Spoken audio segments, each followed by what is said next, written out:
مسیح یسوع کے زندہ جلالی پر فضل نام میں آپ سبوں کی سلامتی ہو جی۔ تو پیارے دوستو، اس چینل کو لائک اور سبسکرائب کر لیں تاکہ نئی ویڈیو کی نوٹیفیکیشن آپ تک پہنچتے رہیں، کیونکہ آڈیو بائبل سٹڈی کا یہ پروگرام اسی طرح جاری رہے گا اور بہت سی نئی ویڈیوز اس چینل پر آنے والی ہیں۔ اور اسی طرح ہم اپنی ویڈیو کا آغاز کرتے ہیں۔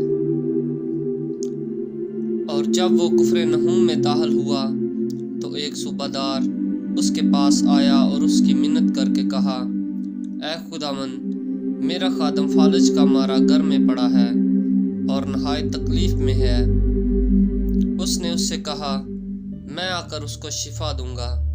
صوبہ دار نے جواب میں کہا، اے خداوند، میں اس لائق نہیں کہ تو میری چھت کے نیچے آئے، بلکہ صرف زبان سے کہہ دے تو میرا خادم شفا پائے گا، کیونکہ میں بھی دوسرے کے اختیار میں ہوں اور سپاہی میرے متحد ہیں، اور جب ایک سے کہتا ہوں کہ جا تو وہ جاتا ہے اور دوسرے سے کہ آ تو وہ آتا ہے، اور اپنے نوکر سے کہ یہ کر تو وہ کرتا ہے۔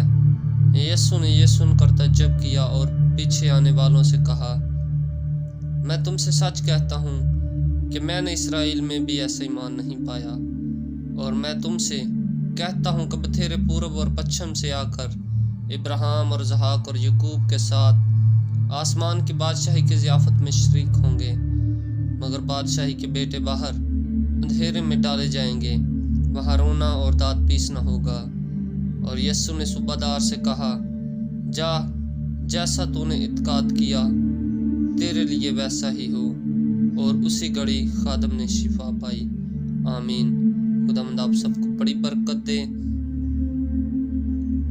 متی اس کا 8 باب 5 آیت سے 13 آیت کے آخر تک۔ آمین۔